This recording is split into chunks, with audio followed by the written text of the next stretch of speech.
Welcome to the C-Suite, where we're helping women to create choices in their careers. I'm Danielle Deshaw. On our first segment today, we're talking with Kirsten Frey. She is a transformational life coach and grief recovery specialist. She's going to be sharing with us some survival tips on how to deal with all the grief, loss, and change that we've experienced in our careers and businesses during COVID. So welcome, Kirsten, to the show. Thank you, Danielle. I really appreciate being here with you today.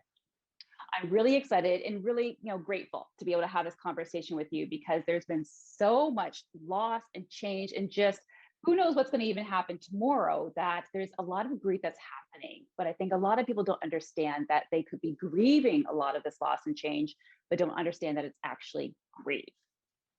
And I would agree with you. So that's why I appreciate the opportunity to come and speak with you about this, because our understanding around grief really just wraps itself around mostly like the death of a loved one, maybe a divorce is how most people attribute grief.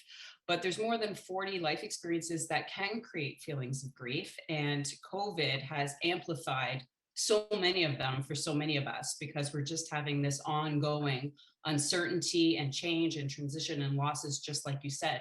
So grief isn't just the normal and natural feeling that we have around the death of a loved one, but it's also all these conflicting emotions that we have when there's an end of or a change in our regular patterns of behavior, our familiar patterns of behavior.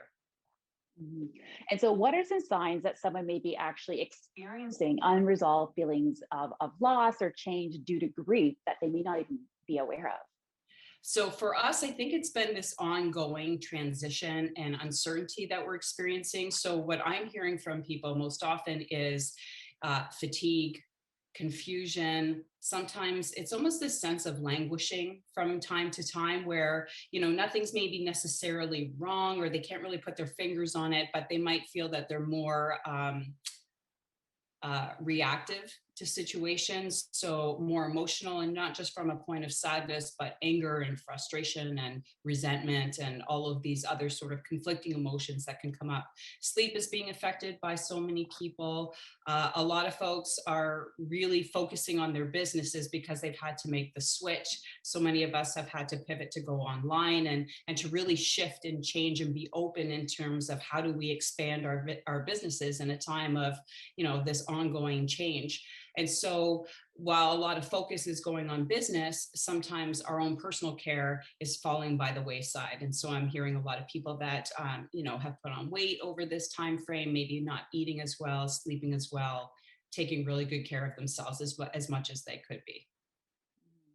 And there's so many different types of changes that people are experiencing. And again, there's over 40 different types of grief. Can they all be dealt with the same way to help resolve those emotions?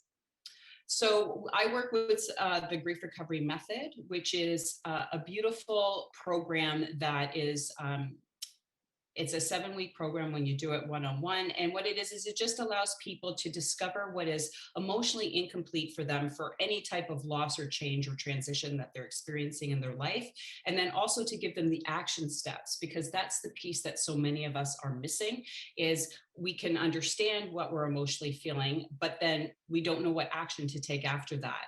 And so I'm able to show people those very simple action steps that they can take in order to resolve what's emotionally incomplete from them from any kind of loss, including all these compounding losses that we're having throughout COVID. Mm-hmm. And the action piece is really what helps people to get out of that feeling of being stuck, because you're taking a step in order to move forward. Absolutely, because that's the piece that's so great with some support groups, is that people get an actual opportunity to express, which many of us are not comfortable or don't have the tools to do that. So being able to express how you're feeling is important, but being able to take action to resolve what's incomplete for you is the finishing piece to that. That's what allows you to actually step forward into life more fully expressed and being able to accept all the opportunities and possibilities that can open up for us at this time. Mm-hmm. And taking action can include some of the survival tips, which you are prepared to share with us today. What are some of those?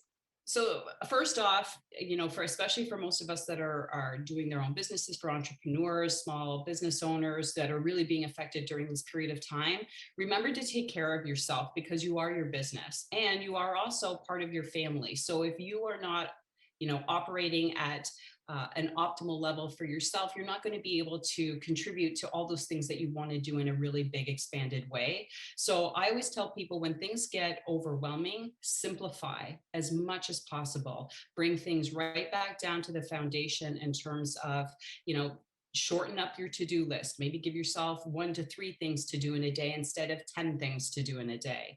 Make sure that you're taking time out for yourself to drink water, to move your body a little bit, step away from the computer. So many of us are on Zoom for the majority of the day, that it's important to move our body, and that shifts the energy as well. So if you find that, you're in a headspace where it's not feeling very positive, even just getting outside for a 10-minute walk around the block can really shift up the energy for you. Honor your sleep cycle as much as possible. That's one of the biggest things, can make a big change for us in terms of that. And don't be afraid to ask for help. There's a lot of resources available to all of us right now. A lot of people would love to help, but often we're the ones, we are in this be strong sort of personality, especially if you are, your own entrepreneur and your own business. We're used to doing it all by ourselves, but we're not meant to do that. We are tribal, and we are meant to be able to help one another through all the sort of bumps that we're all going to experience in this life of ours. I think you mentioned something really important, and the fact that there's so much help and support, like yourself, for people who are dealing with unresolved grief and loss and just want to move forward. However, I think a lot of times there's a barrier, or almost this fear, or this thinking that self-judgment, that they're failing in some way, and so that prevents them from asking and reaching out for help. What are some things that you would like to say to people who know they need some help, but they're kind of hesitant to take that first step? So what I would first of all tell you is you're not alone in this. There's a lot of people, I've had lots of conversations. There's a lot of people feeling very much the same way that you might be feeling currently right now. And we are meant to get through this together. So know that action is the key to stepping forward into recovering from whatever experience that you're moving through at this time. Really honor your emotions too, whether it's grief or frustration, with all of these things that are happening, not just professionally, but in our personal families as well. Honor what's going on, what the emotions are that are coming up from you. They are messengers, and they give us key points that will allow us to actually take those action steps moving forward. And then what I would also say is that it's never too soon, and it's never too late to heal your heart, to deal with this work. Thank you so much, Kirsten, for being here today, talking about these survival tips to help people get through all the grief, loss, and change associated with what's happening in our careers and businesses during COVID. So I appreciate you being here today. Thanks, Danielle. Have a wonderful day. Thank you. And to our viewers, we're going to be heading into a quick commercial break. When we come back, we're going to have a woman who's going to be sharing with us her journey through job loss through COVID. We'll see you in just a moment.